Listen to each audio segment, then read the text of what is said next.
Continuamos con el estudio de la carta de Judas el día de hoy. Y estamos en el versículo 3 ahora.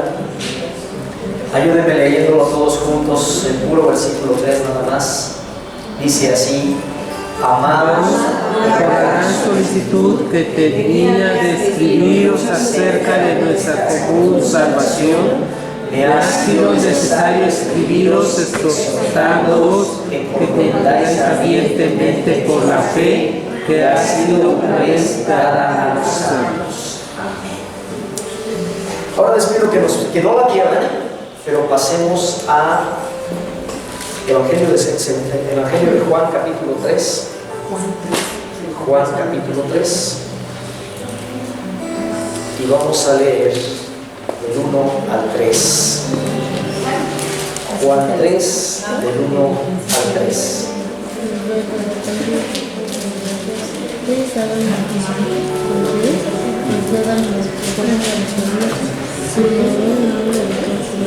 Y le voy a pedir a un voluntario llamado Alberto que nos haga favor de leerlo bien fuerte, versículos 1 al 3 de Juan 3. Había un hombre de los fariseos que se llamaba Nicodemo, un principal entre los judíos.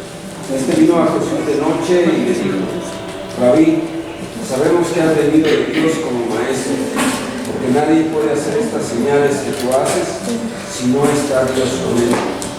Respondió Jesús y le dijo: de cierto te digo, el que no naciere de nuevo no puede ver el reino de Dios. Amén. El que no naciere de nuevo no puede ver el reino de Dios. En este día, hermanos, yo tengo una carga muy fuerte que el Señor puso en mí desde el inicio de la semana. Una carga, una preocupación pastoral muy fuerte, porque volviendo a leer estos pasajes y además el Señor, el Espíritu Santo, recordándome su palabra en diferentes aspectos y momentos, entonces me he atrevido, y bueno, no me he atrevido porque el Señor me ha guiado, a titular el mensaje de hoy: hay cristianos que no son nacidos de nuevo. Y es una carga muy fuerte porque como pastor tengo una responsabilidad delante de ustedes y delante de Dios, y anhelo en mi corazón que todos ustedes y yo nos veamos allá en el cielo en la eternidad. Amén, amén. Lo anhelo profundamente, pero como no lo sé y solamente tú lo puedes saber, porque tú sí lo puedes saber a partir de lo que hoy voy a compartir, quiero dar esta palabra de exhortación y de prevención. De verdad anhelo que todos estemos allá. Pero el Señor dice aquí, cuando llegó este principal entre los judíos, que llegó a acercarse con Jesús esa noche y le dijo al Señor: tú eres maravilloso, Rabí, tú eres el Hijo de Dios, yo no solamente, tú has venido de Dios, porque solamente alguien que viene de Dios puede hacer las obras que tú haces. Y el Señor, lejos de sentirse elogiado y de sentirse contento con ese reconocimiento, parece como que cambiara el tema de manera muy repentina. Si usted se da cuenta, no le dice: oh sí, mira, pero es que además, o sea, no sigue el hilo de la conversación.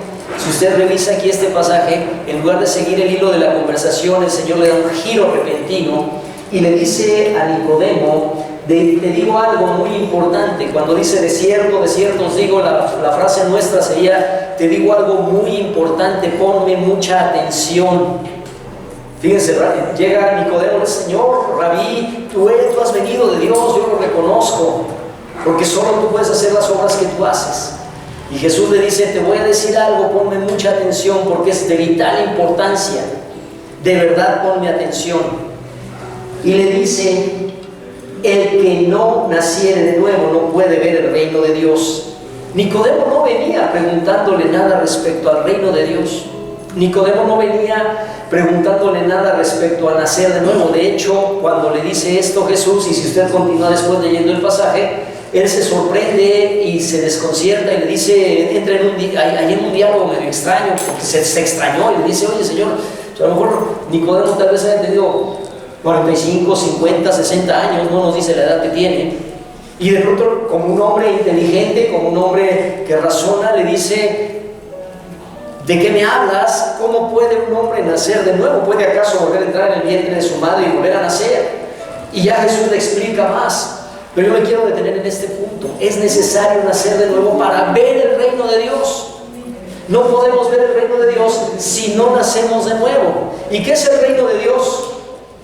El reino de Dios tiene dos significados muy importantes.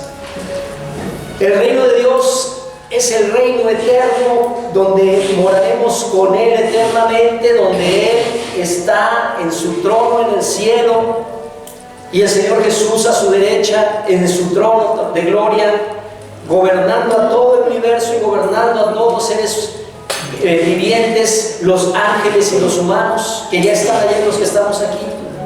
Pero el reino de Dios también está establecido aquí en la tierra, la presencia de Dios en la tierra, la presencia de Dios a través del Espíritu Santo en el corazón de cada una de las personas. Y en Romanos dice que el reino de Dios no es comida ni bebida, sino justicia, paz y gozo en el Espíritu Santo. Entonces el reino de Dios tiene dos dimensiones. Aquí en la tierra es esa bendita posibilidad de que tengamos que seamos justificados, que experimentemos la justicia de Dios, porque la justicia de aquí en la tierra es muy difícil que se experimente, la justicia humana, pero la justicia de Dios, que Dios es justo y que a nosotros nos justifica delante de Él, esa es justicia, y que nos hace justos en nuestros tratos unos con otros. Es el reino de Dios, lo dice en Romanos: justicia, paz. Esa es otra dimensión del reino, otra característica del reino: justicia, paz y gozo en el Espíritu Santo. Entonces experimentamos paz cuando tenemos el reino de Dios, nos hace experimentar esa paz que tanto necesitamos y de la que hace poco hablé, que la gente, hace 8 días hablé, que la gente busca y gasta y hace mil cosas y gasta miles de pesos en todo tipo de opciones para encontrar la paz, pero la verdadera paz es el reino de Dios. Y gozo en el Espíritu Santo también. Es ese gozo que no es sinónimo de felicidad temporal, porque todos experimentamos felicidad temporal. Y por cierto, espero que todos tengamos felicidad temporal. Es más, les deseo un feliz día. A Joel le deseamos feliz cumpleaños el día de hoy. Felicidad es esa alegría movida por las circunstancias. Es la felicidad que te da el día 15 cuando ya ves en el cajero que ya te depositaron tu sueldo. Eso es felicidad, ¿no? Es felicidad cuando recibes una buena noticia. Es felicidad cuando estás alegre, cuando tienes algo que festejar. Pero el gozo, la felicidad es momentánea, es temporal.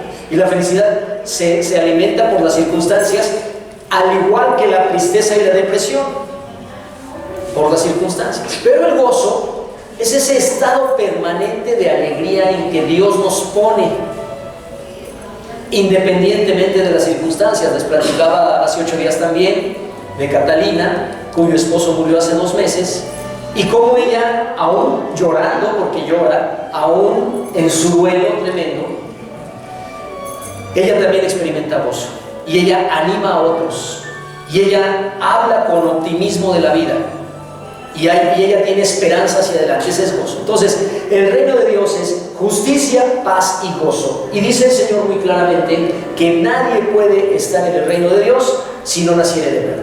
Y el reino de Dios es esa promesa que tenemos todos de que un día, cuando termine nuestro tiempo aquí en la tierra, ya sea porque Él venga por su iglesia y nos vayamos con Él, o porque se nos acabe la pila y llegue el momento de morir aquí en esta tierra, iremos allá al reino de Dios, a la eternidad. Entonces son los dos sentidos.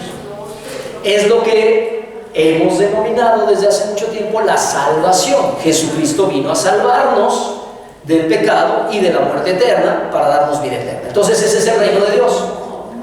Pero el Señor dice que Nicodemo llega y le dice: Señor, te admiro, etc. Y le dice: un momentito, te digo algo bien importante. Nadie conoce el reino de Dios, nadie puede entrar en el reino de Dios si no naciere de nuevo. Y nacer de nuevo es lo fundamental.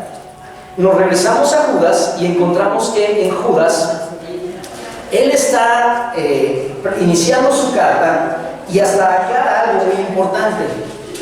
comienza el Señor. Cuando vemos aquí, yo quiero que veamos que es la palabra de Dios. Es claro, es la carta de Judas. Dios inspiró a Judas a escribir esta carta, pero es Dios hablando.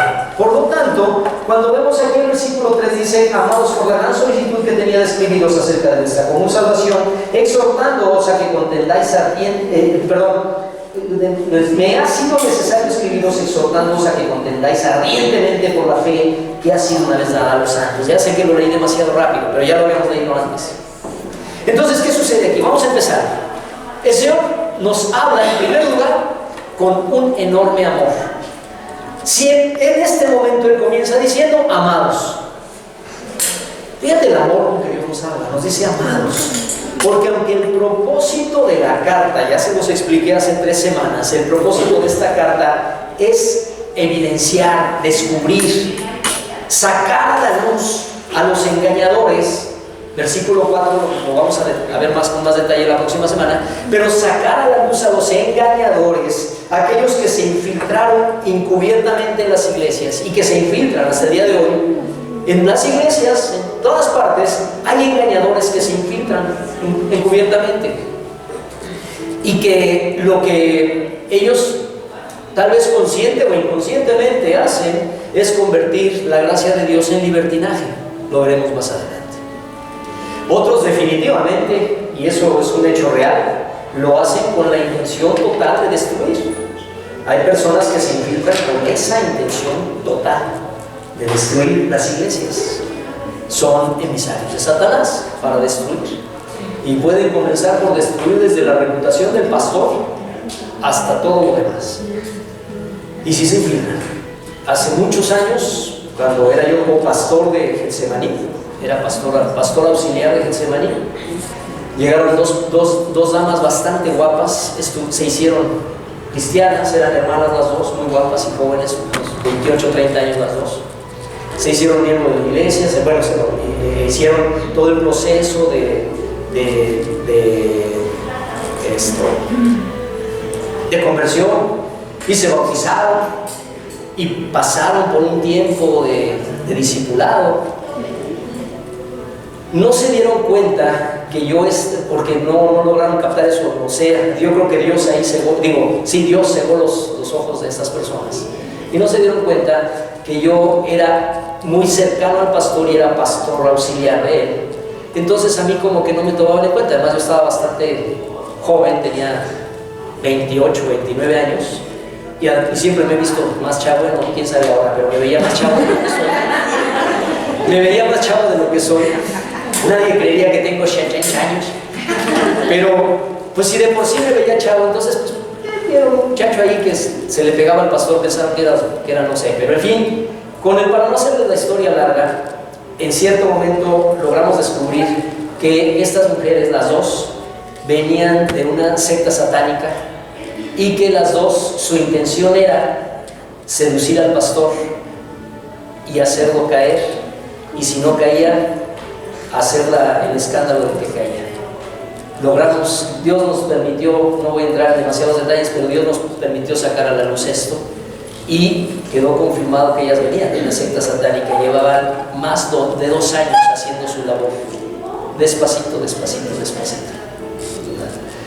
Se infiltran porque Satanás no quiere que la iglesia de Cristo avance.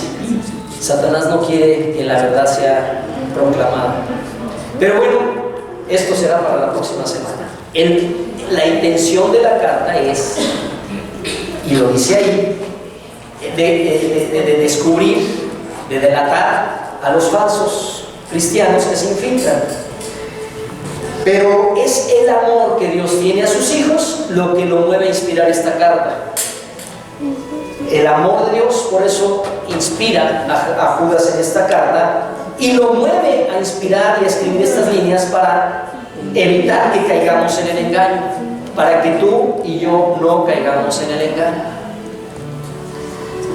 Yo se me estoy acordando de otras historias, ahorita también me acordé, mi hermana Oliva se ha de acordar muy bien, Araceli también, hace algunos pocos menos años, también llegó un hombre soltero que se hizo pasar por un hombre que había sufrido demasiado y empezó a ganarse la compasión de la iglesia. Un hombre que nos contó una historia ahí terrible, que en un accidente había muerto su esposa y todos sus hijos, y bueno, y empezó a conmover el corazón de todos nosotros, pero con el poco tiempo empezó a cometer errores porque Dios lo hizo descubrirse.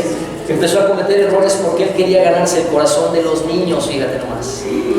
Y trabajaba fuertemente ganándose el corazón de los niños. Y hoy sabemos esos peligros tan grandes. Lo descubrimos, y aunque de pronto algunos me han tachado, a veces pensado, me han llegado a señalar de que soy un pastor muy misericordia, le tronamos los dedos y lo mandamos a la calle. No vamos a permitirlo. Pero bueno, el amor de Dios es el que protege a su iglesia. Por eso protege a su iglesia, por eso previene todo esto. Y comienza diciendo: amados, te amo. Y quiero que hoy tú oigas este mensaje, y antes que lo demás que pueda decirte, escuches la palabra que el Señor te dice: te amo. Y se dirige a ti diciéndote: te amo. Y porque te amo, quiero prevenirte. Y porque te amo, quiero que contiendas ardientemente por tu fe. Y Dios pone una intensa urgencia en Judas para que advierta del peligro, y dice: con gran solicitud. Versículo 3 que estamos leyendo: con gran solicitud, o sea, con ansias. ¿Alguna vez has tenido así como gran solicitud por algo? ¿Se entiende la idea? Que te sientes así que ya, ¿verdad? Los niños, por ejemplo, en Navidad ya tienen gran solicitud porque llegue cierto personaje que va a traerles regalos, ¿verdad? ¿Y cómo están los niños? ¡Ay, no, que ya! Y los mandas a dormir, y como tú te desvelaste, dices: bueno, pues el 25 me despierto a las 12. No, hombre, a las 6 ya están despertando. Mira a ver lo que me trajo Santa Claus o Reyes, ¿no? Ahí están, con esa solicitud. ¿O con cuántas solicitud? Muchas otras cosas que hemos hecho, y que hoy como adultos también. Entonces, con esa solicitud, con gran anhelo, con gran apremio, en otra versión que es la Nueva Traducción Viviente, dice con gran anhelo, o sea, tengo mucho anhelo. Entonces, él quería hablar acerca de la salvación. Fíjense lo que dice, ya lo vieron bien ahí, ¿no? Con gran solicitud quería escribirles acerca de nuestra común salvación. Lo que él quería es hablar de la salvación. Es que inicialmente lo que quería es compartir esas cosas tan gozosas, alegrarse con ellos de sus respectivos testimonios de salvación. Es como que llega y a ver: oye, cuéntame, ¿te has encontrado alguna vez con alguien que habías dejado de ver y resulta que ahora es cristiano? ¿No te ha pasado esto? ¿Verdad? Bueno, si no te ha pasado es bonito de todas maneras, pero si no, el hecho es que te encuentras con alguien que es cristiano, quizás no has hablado con él en algunos días, y de pronto: a ver, cuéntame, ¿cómo fue tu conversión? Y todos esos momentos que son tan hermosos, compartir el testimonio de salvación, por ejemplo. A mí me gustaría, por ejemplo, un día tener la oportunidad de escuchar el testimonio de salvación, por decir, ahorita porque volteé hacia allá, de mano. Me gustaría escuchar su testimonio de salvación. ¿A alguien le gustaría escuchar su testimonio de cómo fue que el Señor la salvó? Sí. ¿Verdad? A mí me gustaría escuchar el testimonio de salvación, pues a lo mejor de Javier. Y así, porque es bonito ver algunos su testimonio de salvación. No, bueno, es que yo estaba perdido, era un asaltante, era drogadicto, era horrible mi vida, y en la cárcel ahí alguien, bueno, un testimonio tremendo. Y otro: no, yo era una persona, trabajaba, buen padre de familia, ama de casa, y de todas maneras era una persona moral, recta, pero tenía alguna sensación de que algo me faltaba. También eso es un testimonio de salvación. Y es que el Señor nos salva de donde estemos. Unos de peores situaciones, otros de aparentemente mejores situaciones, pero sin Cristo todos estábamos perdidos. Entonces, lo que inicialmente la intención de Judas era esa alegría de contarse unos a otros, contarse su conversión, tal vez alguna experiencia de milagro. ¿Alguno ha experimentado alguna vez un milagro en su vida? ¿Sí? A ver la mano. ¿Que han experimentado un milagro en su vida? ¿Sí? Oigan, está padre. ¿Qué tal si un día de estos nos dedicamos a contar ese milagro? ¿Qué les parece? A mí me encantaría escuchar. ¿Quién levantó su mano? A ver, que han experimentado un milagro. Me gustaría mucho escuchar ese milagro que tú experimentaste. Que nos contaras. Porque eso nos edifica y esa era la intención. Quería oír las noticias de cómo iba caminando esa iglesia, porque él no estaba ahí. Entonces quería oír las noticias. Esa era su intención y su apremio, su urgencia. Se sienta en su escritorio y empieza a escribir, pero Dios en ese momento empieza a inquietar su corazón de otra manera. Porque Dios así trabaja con nosotros. Dios empieza a inquietar nuestro corazón. Y a veces lo que teníamos un propósito, una intención, Dios nos cambia el propósito y nos dice que hagamos otra cosa. Y eso pasó. Porque los cristianos nos gozamos en platicar todo lo que hemos recibido junto con la salvación. Nos gozamos en platicar las bendiciones, en cómo nos ha transformado Dios, en cómo ha cambiado el ambiente de nuestra familia. Ha cambiado el ambiente de su familia desde que conocieron a Cristo. ¿Sí? Sí. Y eso es bonito escucharlo. Alguien que puede decir, bueno, yo antes era bien agrio y ahora ya soy diferente. O desde que conozco a Cristo ya amo a mi suegra. Son milagros. Eso sería la combinación de amor y milagro. Fíjense qué tremendo amor y milagro aquí es mi tiempo, ¿verdad? Se me va a armar a la salida. Por favor, alguien que me llegue hasta el coche a la salida. No, no es cierto. Tú sabes que te amo. Que además siempre diré bien fuerte que me tocó la bendición de una hermosa suegra. Pero, pues todo eso era, y mil cosas más lo que quería compartir, pero de pronto resulta que al parecer Dios le cambia y entonces dice, con gran solicitud quería que habláramos de la salvación, pero ahora resulta que me ha sido necesario, fíjense ahí el texto como lo dice, me ha sido necesario ahora, de pronto Dios me ha cambiado. Yo quería hablar de puras cosas gratas, pero ahora necesito hacer una urgente exhortación. Ahora necesito detenerme para exhortar algo urgente. Y les dice que contiendan ardientemente por su fe. Eso es lo que está padre, que hablemos de los milagros y los testimonios y todo, pero ¿saben qué? Voy a cambiarme de tema y quiero que contiendas ardientemente por la fe. ¿Qué es eso de contender ardientemente por la fe? Es decir, defiende tu fe y defiéndela ardientemente, con pasión, con emoción, con intensidad. Eso es lo que el Señor quiere cuando te dice, amado o amada, sabes que está bien padre que vivas milagros, está bien padre que experimentes cosas maravillosas. Va conectado con lo que le dijo a Nicodemo. Nicodemo venía hablando de milagros. Fíjate que yo veo tantas cosas. Sí, está bien. Qué bueno que los experimentes, pero ¿sabes qué? Lo más importante, que tengas pasión por tu fe y la defiendas ardientemente. Y entonces, ¿qué les parece que empecemos a analizar un poco algunas cosas? ¿Qué es la fe? Si vamos a defender ardientemente nuestra fe, a debatir ardientemente nuestra fe, y van a llegar momentos que tengamos que hacerlo, entonces tenemos que tener claro qué es la fe. Y bueno, para algunos la fe es creer en algo superior. Eso es la fe. Creer en algo o en alguien. Y en esto creo que hay, no sé de porcentajes, pero me atrevería a decir que el 99.99% de la humanidad cree en algo o en alguien superior. ¿Quién es? ¿Qué es? Pues cada quien que lo decida. Y eso es lo que hoy en día se ha puesto tan en boga y tan de moda, la llamada espiritualidad. La espiritualidad, todos los médicos inclusive, los psicólogos inclusive, lo consideran algo bien importante para que la persona pueda sanar, tanto emocional como físicamente, si tiene espiritualidad. En cambio, si no tiene nada de espiritualidad, se le complican las cosas.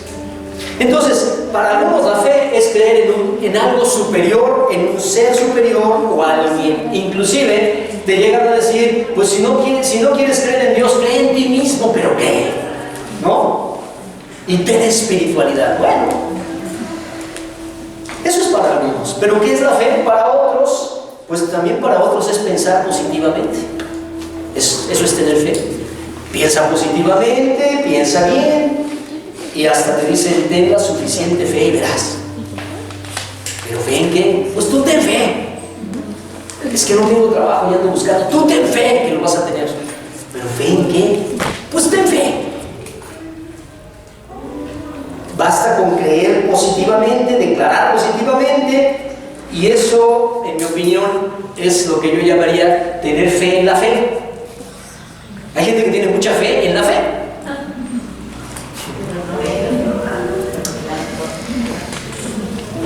Y estas cosas hacen que una persona sea creyente o crédula.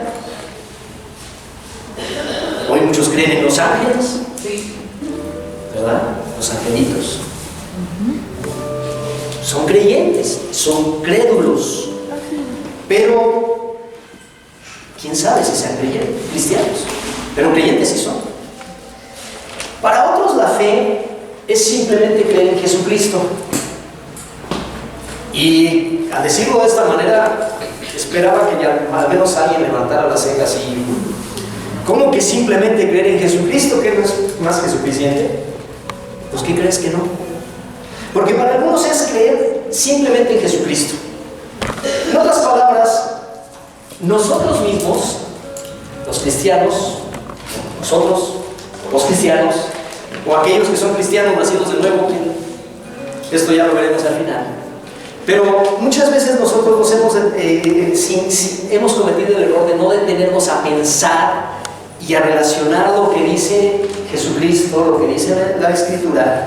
Y entonces, motivados por la emoción, nos ponemos bien contentos y con la mejor de las intenciones le decimos a alguien que ya es cristiano, nosotros mismos. ¿Por qué? Bueno, pues porque simplemente hizo una oración, la oración que inclusive tenemos como que ya muy estructurada, y entonces como hizo la oración para recibir a Cristo, cosa que yo con los años he madurado y entendido cada vez más, que me parece un absurdo decir que recibimos a Cristo, porque si tú a mí me recibes en tu casa me haces un favor.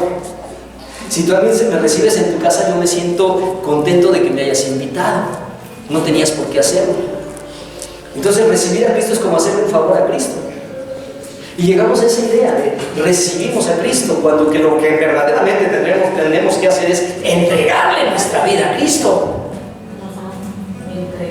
Darle nuestra vida a Cristo. Entonces nos ponemos bien contentos porque una persona hizo la oración con las palabras que ya conocemos, adecuadas, y a lo mejor hasta atrás de un folleto, ¿verdad? Lee el folleto, está medio ahí en el camión, medio apoyándose, lo está leyendo, y al final dice: si tú quieres recibir a Cristo, repite esta oración: Señor Jesús, yo te recibo como mi Salvador, y ya, ¡oh, ya es cristiano! Y cometemos ese error. Tanto nosotros de emocionarnos de que ya es cristiana la persona, como de hacerle creer que ya lo es. Y tal vez, diga conmigo, tal vez sí es cristiano en el sentido de que ha optado por una religión que se llama cristiana evangélica, cristiana. Tal vez en ese sentido sí es cristiano. Ha optado por esa religión y ha optado por asistir algunos domingos a la iglesia. Ha optado porque a lo mejor si es soltero o soltera, dice: cuando yo me case, quiero casarme por la religión cristiana. Y entonces van y hablan con un pastor y le dicen: quiero que nos case y cruzar. Y esa es su idea de ser cristiano. Y si tiene problemas, entonces busca a otros cristianos y dice: ora por mí para que mi problema se resuelva. Entonces tal vez en ese sentido sí es cristiana esa persona, pero muy probablemente, muy posiblemente no es nacido de nuevo. Por eso digo que en el título de mi mensaje de hoy es: hay cristianos que no son nacidos de nuevo, que optan por la religión cristiana, también, que les parece mejor que otras, bueno, pero de ahí a que hayan nacido de nuevo, está por verse. Porque esa persona va por la vida diciendo, y algunas veces incluso creyendo, que ya es cristiana.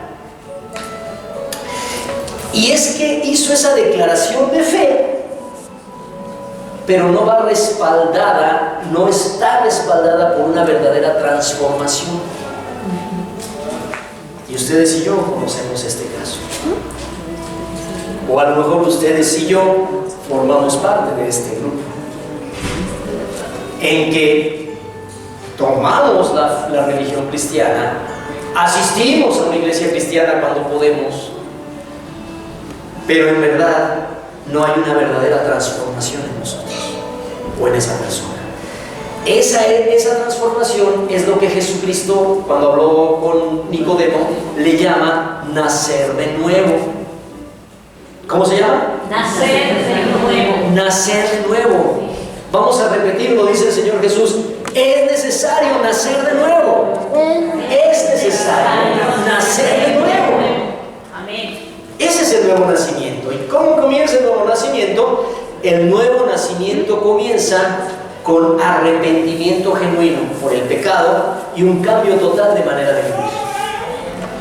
Eso es fundamental. Y por eso esta semana he sentido tanta carga en mi corazón por compartir esto. Y ahí te encargo, hermano Alfredo, que lo más pronto posible lo puedas editar y enviar por quienes no vinieron hoy, porque tengo esta carga. El que seamos cristianos sin haber nacido de nuevo. Y nacer de nuevo comienza con el arrepentimiento genuino del pecado y un cambio total de manera de ser y de vivir. Si no hay estas dos cosas, es casi seguro que no nacimos de nuevo. Arrepentimiento genuino del pecado y cambio total de manera de vivir. Ese cambio total de manera de vivir no es instantáneo. Ese cambio total es un proceso, pero es un proceso constante de crecimiento. Es como la vida física.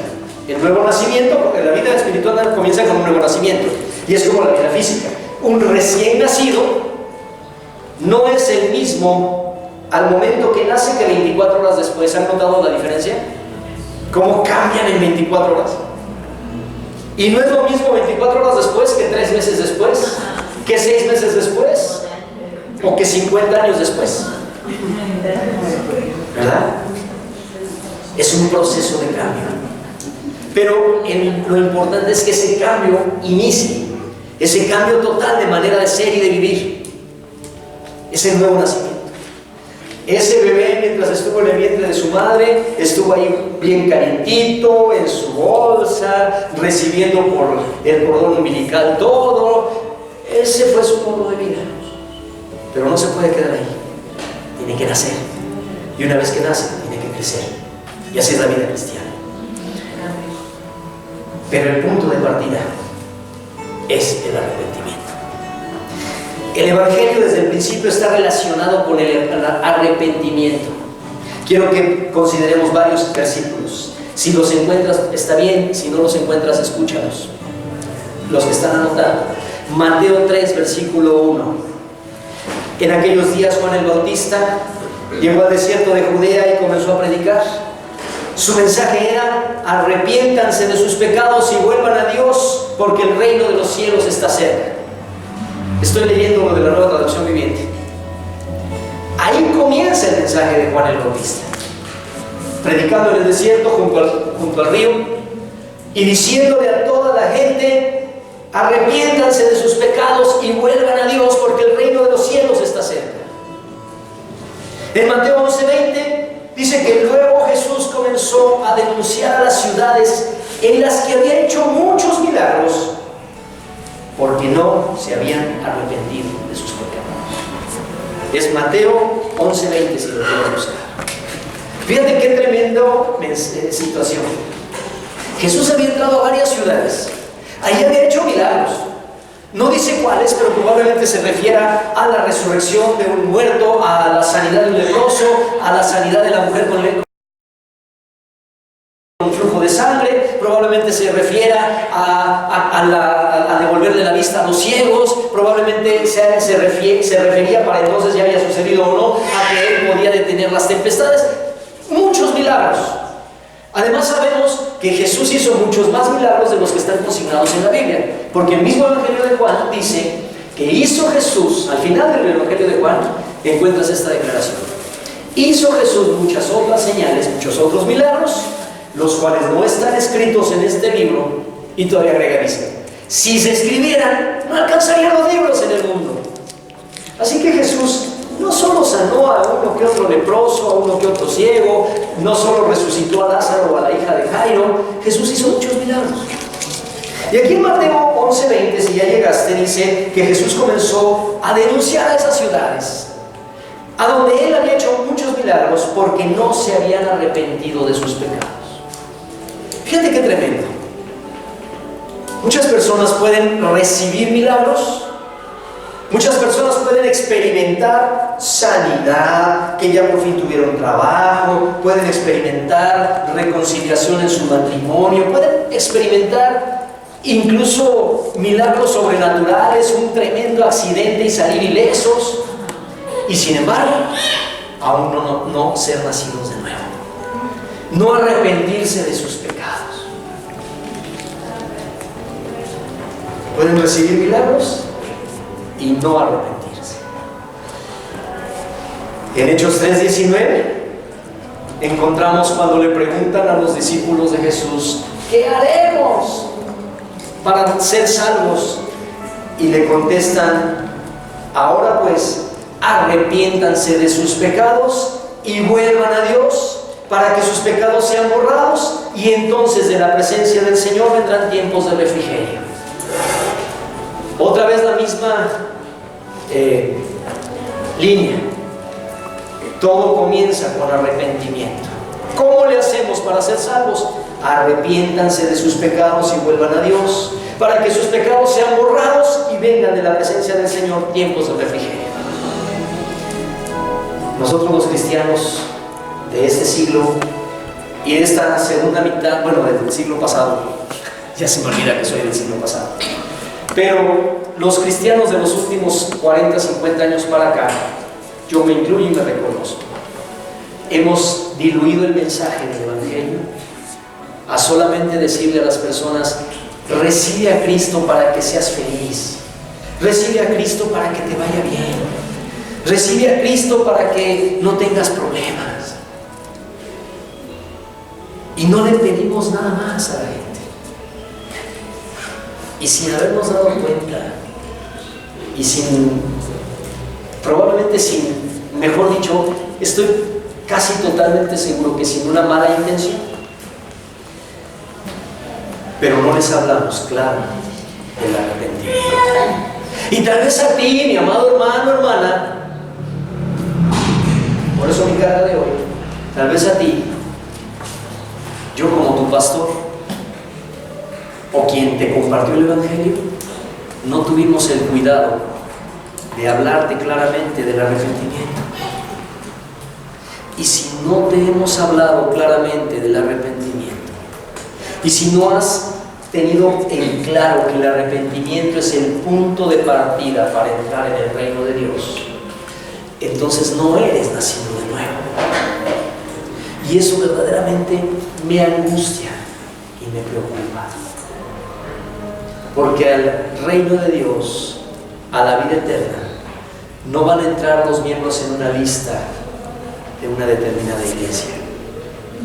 Van a entrar aquellos hombres y mujeres que, arrepintiéndose de sus pecados, hayan nacido de nuevo. Ese es el punto de partida. Todo el tiempo el Evangelio nos dice, arrepiéntete, arrepiéntete. Solamente tomé 3 versículos hoy, pero hay tantos versículos en la Escritura, en el Nuevo Testamento, en la Escritura, que habla de arrepentimiento, de arrepentimiento, de arrepentimiento, de cambio de vida, de dejar el pecado. El apóstol Pablo en algún momento también dice, deje el impío su camino. El apóstol Pablo en otro momento dice, el que roba ya no sea ladrón. Cuando Zaqueo, con Z, aquel hombre que había sido extorsionador con los impuestos porque era cobrador de impuestos, y mirando desde lejos así, subido en un árbol a Jesús, al menos con la esperanza de verlo, Jesús le dijo, Zaqueo, baja de ese árbol, es necesario que hoy entre a tu casa y el reino de Dios entre contigo. ¿Y qué hizo Zaqueo? Los que conocen el pasaje saben que cuando Jesús entró en su casa, y eso significa que cuando Jesús vino a su vida, él se arrepintió de tal manera de que había estado robando con los impuestos a la gente, que Zaqueo dijo: ¿por qué has venido a mí? Yo me arrepiento de haber sido ladrón y voy a devolver lo que he robado, y si a alguien le he robado, se lo voy a devolver incluso multiplicado. Eso es arrepentimiento. No dijo: ay, qué padre, llegaste a mi vida, a mi corazón, y yo tengo aquí mis millones que me robé, y gracias porque ya me salvaste. Él se arrepintió. Y el arrepentimiento es fundamental para entrar en el reino de Dios. El cristiano que no es nacido de nuevo,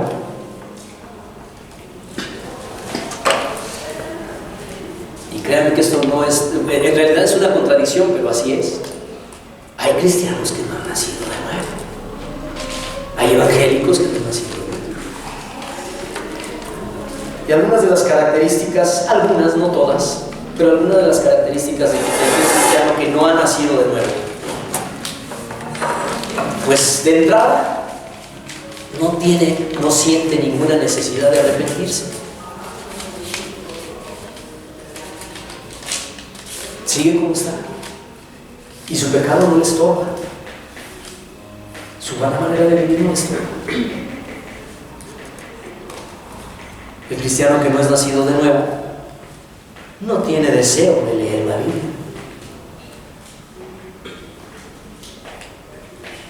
Ay, qué flojera. Y ahí anda uno buscando la manera de facilitarse. Vamos a buscar la nueva traducción viviente, la Biblia en el lenguaje actual, para que se le haga divertido. Bueno, la audiobiblia, aunque sea. ¿Qué caso tiene si no tiene deseo de leerla? El cristiano que no ha nacido de nuevo no tiene deseo de leer la Biblia. El que ha nacido de nuevo tiene urgencia de leerla. Y tiene necesidad de leerla. Y no necesita que le estén chicoteando desde el púlpito: tienes que leer la Biblia, y el plan de un año, y el plan de la Biblia arcoíris, y ¡ay, cuántos planes para convencer a la gente de que lea la Biblia! Pero ¿cuántos? ¿Han visto cuántos planes hay para convencer a la gente de que lea la Biblia? Si no tiene ganas, no hay manera. Y no hay manera porque no ha nacido de nuevo. ¿Cómo le metes mamila a un cadáver? A un bebé recién nacido pero murió. ¿Cómo le metes? Ay, ahorita es buena hora para ir a las carnitas de Peribán. ¿Cómo le metes ahí un taquito de carnitas así de chamorro? O una ensalada de verduras, porque algunas damas ya me hicieron gestos. ¿Cómo le metes a un cadáver así? El alimento. Está muerto, no tiene hambre. ¿Por qué no tiene hambre? Está muerto. Porque no ha nacido de nuevo. El cristiano que no ha nacido de nuevo no quiere leer la Biblia. El cristiano que no ha nacido de nuevo no tiene hambre por aprender más y por ser un fiel discípulo de Jesucristo. No tiene hambre. El cristiano que no ha nacido de nuevo solo sustituye un rito por otro. Antes iba a misa de las 12 y a las 12:30 ya se le hacía muy pesado y se aburría. Y ahora pues va a un culto dominical y dice: ay, el pastor ya se colgó predicando. El cristiano que no ha nacido no tiene hambre por aprender. Una ocasión que el apóstol Pablo predicó tantas horas, tanto tiempo, y enseñó tanto, que dice en el libro de Hechos que él estuvo predicando tanto tiempo que un joven se sentó en la bardita, se sentó en la barra de donde él estaba, de ese lugar donde él estaba, y pues le fue ganando el sueño, como algunos de ustedes cuando yo predico media hora más. Le fue ganando el sueño, se acomodó, se durmió, se quedó tan profundamente dormido que de repente se volteó y se mató. cayó. Acuérdense que las bardas no eran como las de aquí, que ya de por sí son altas, no, ahí eran bardonones. Entonces se recostó en la barda, se cayó y cayó, bueno, se mató. Y ese fue un milagro que hizo Dios a través de Pablo, lo resucitó. Yo a algunos no necesito de resucitar, nomás les pido darle el codazo para que despierten. Pero no tienen ganas de aprender.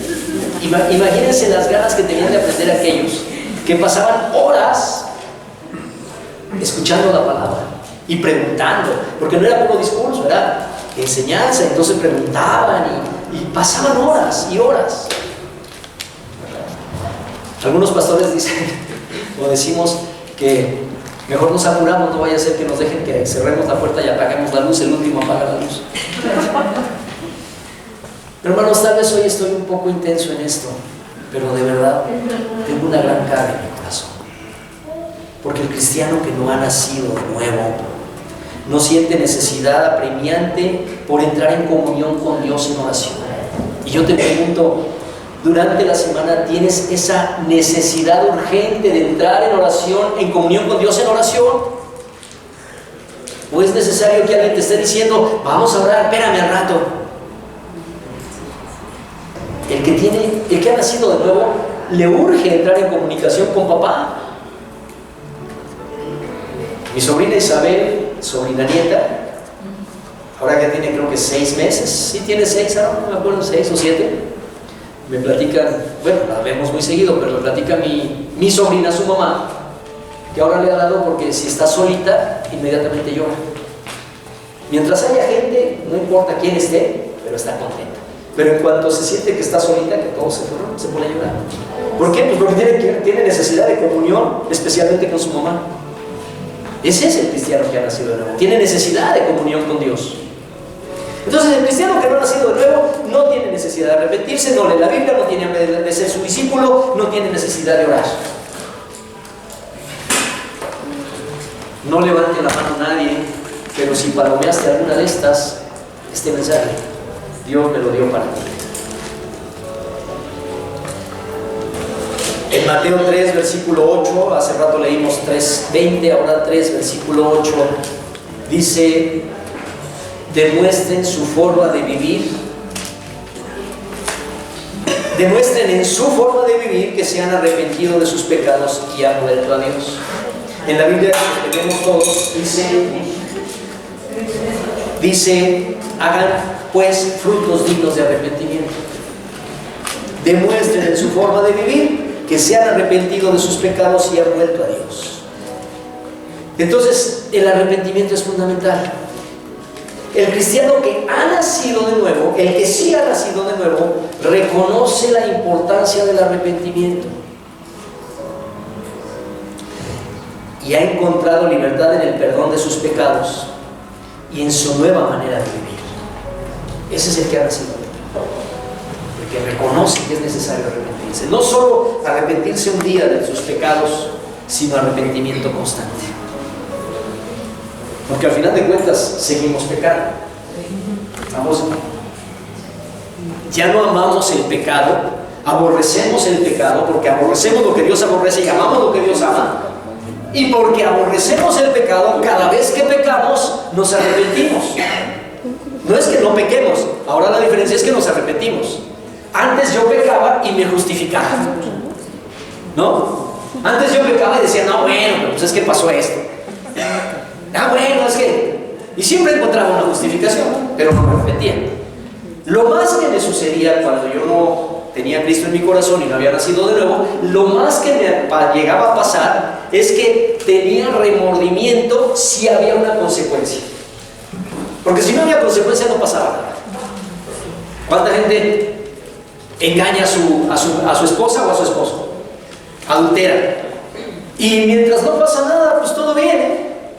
Pero en cuanto alguien lo cacha, su hijo, su esposa sobre todo, pero cómo me arrepiento de haberte fallado, mi amor, si yo te amo, me arrepiento. ¿Y por qué no te arrepentiste los últimos 10 años?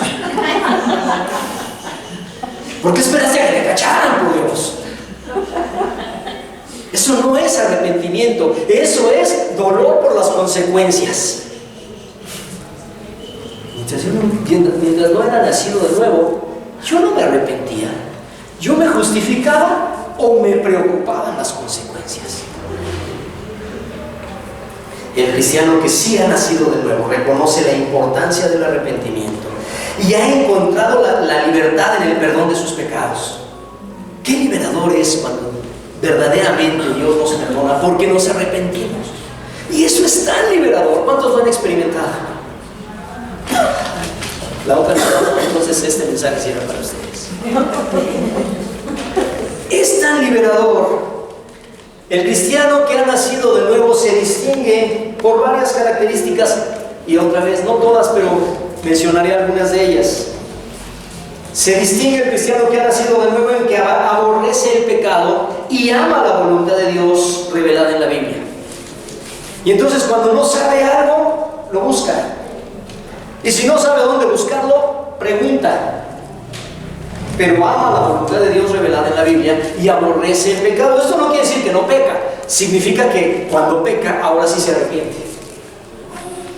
El cristiano que ha nacido de nuevo, cuando cae en pecado, se arrepiente y regresa a Dios. Le pide perdón a Dios con toda sinceridad. Y luego, si lastimó a alguien, va y le pide perdón a ese alguien. Primero le pide perdón a Dios y después resuelve su problema con ese alguien. El cristiano que ha nacido de nuevo se distingue en la manera de ser consigo mismo, inclusive. Es decir, sin arrogancia, pero seguro de sí mismo porque sabe que Dios lo ama. Y Dios dice, ámate a ti mismo. Entonces no es arrogancia, sino es la seguridad que Dios da, porque Dios me ama y me dice que para que amemos a otros, nos amemos a nosotros mismos. El cristiano que ha nacido de nuevo se distingue en la manera de tratar a los demás. Si naciste de nuevo, tu manera de tratar a otros va cambiando. A lo mejor todavía sigues bronco, pero ya no tanto. Y ahora cuando vuelves a ser ronco, reaccionas y dices, esto no debe seguir siendo así. Y entonces te arrepientes. Y entonces le pides a Dios que cambie tu manera de ser. Y le pides a Dios y al mismo tiempo tú conscientemente dices, Dios ayúdame a cambiar y yo hago lo mío. Si no, pues Dios ayúdame a cambiar y reparto patadas inventadas y ay, es que Dios no me ha cambiado. Porque no, ¿verdad? El cristiano que ha nacido de nuevo. Perdónenme mi lenguaje tan claro, pero creo que ayuda más cuando se es claro. El cristiano que ha nacido de nuevo cambia en su manera de tratar a los demás, en su disposición a pedir perdón cuando lastima a alguien. El cristiano que ha nacido de nuevo se caracteriza en la manifestación del amor al prójimo. Ahora ama al prójimo. Y el cristiano que ha nacido de nuevo se distingue por su preocupación de que otros también conozcan y se entreguen a Jesús para que reciban el perdón de sus pecados y la salvación eterna. El cristiano que ha nacido de nuevo entiende que ha recibido el más alto regalo que puede existir en la vida y quiere que otros lo tengan. Y desea compartirlo con los demás. ¿Qué les parece? ¿Comprenden mi urgencia? ¿Comprenden mi preocupación? Sí. Porque de verdad anhelo con toda mi alma que entre nosotros ninguno sea cristiano sin haber nacido de nuevo. Anhelo con toda mi alma ese nuevo nacimiento para todos nosotros, de todos y cada uno de nosotros. No estoy diciendo en este momento que todos vamos a recibir a Cristo, no. Si tú naciste de nuevo, tú lo sabes por lo que acabo de exponerte y porque el Espíritu Santo te lo dijo hace tiempo. Pero si en una de estas has puesto palomita, este es el día para que tú te entregues verdaderamente a Jesucristo. No para que lo recibas, para que te entregues verdaderamente a Él. Y arrepintiéndote de tus pecados pasados con toda sinceridad le puedas decir: Señor, perdóname, de verdad me arrepiento. Y a partir de ahora, ese caminar con el Señor sea en un constante arrepentimiento cada vez que sabes que has fallado. Como dije hace rato, esta carta tiene un propósito muy importante. Inicialmente era hablar de la salvación, y así yo también inicialmente quería seguir hablando cosas bien bonitas, pero hubo un momento que el Señor puso ardientemente en el alma de Judas y en el mío, es decir: momentito, al rato hablamos de las cosas maravillosas, pero vamos a empezar por lo más importante. Si van a contender ardientemente por su fe, empecemos por estar seguros que está la fe correcta, y no solamente una espiritualidad de moda. Es tiempo de que, o no es tiempo, es decir, la urgencia es poder estar seguros, cada uno de nosotros, nacer de nuevo, como le dijo Jesús a Nicodemo. Dejar a un lado la idea de que tengo una religión bien bonita y decir: verdaderamente nací. ¿Cómo se nace de nuevo? Por arrepentimiento, pidiéndole a Dios perdón y diciendo: el Señor, de verdad, me arrepiento de mis pecados. Quisiera invitarte a que te pongas de pie y a que cierres tus ojos.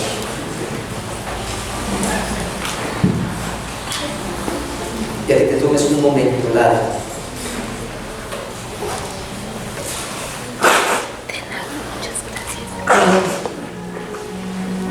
a que puedas decir a Dios: Señor, si tú lo necesitas.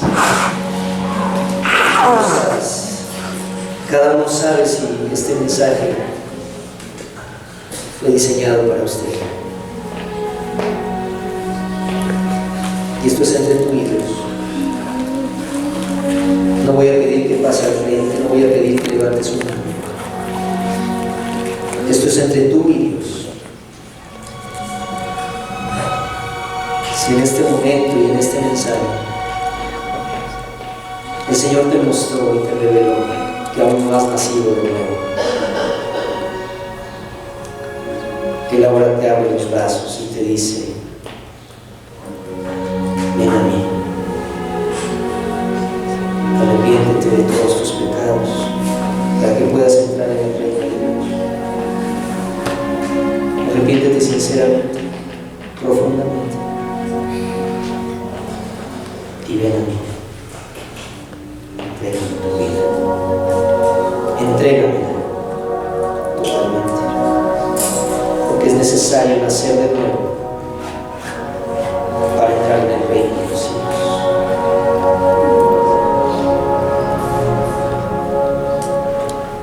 Si estás en esa situación, yo me alegro tanto porque hoy nazcas de nuevo. Yo me alegro tanto, de verdad, porque hoy tú le entregues plenamente tu vida a Jesucristo.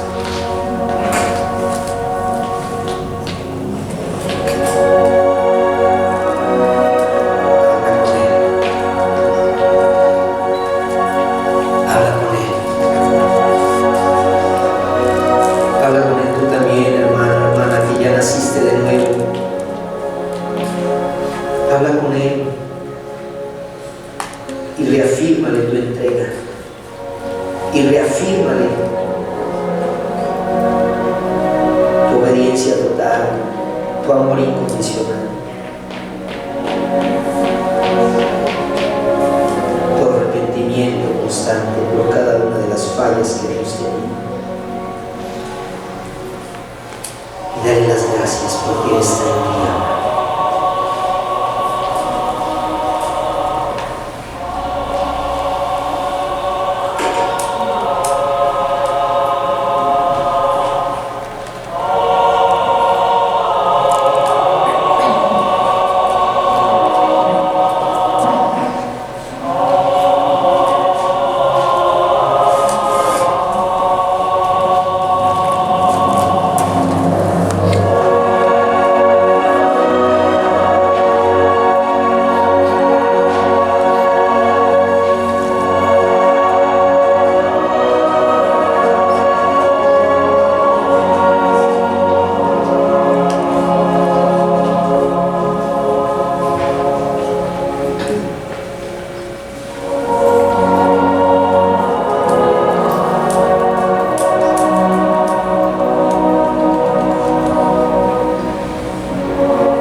con amor, con ternura, con devoción.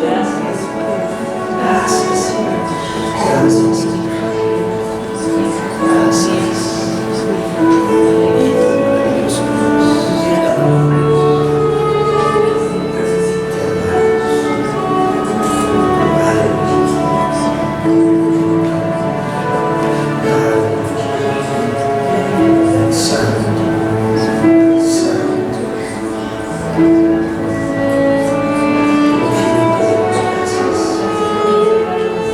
Te amamos.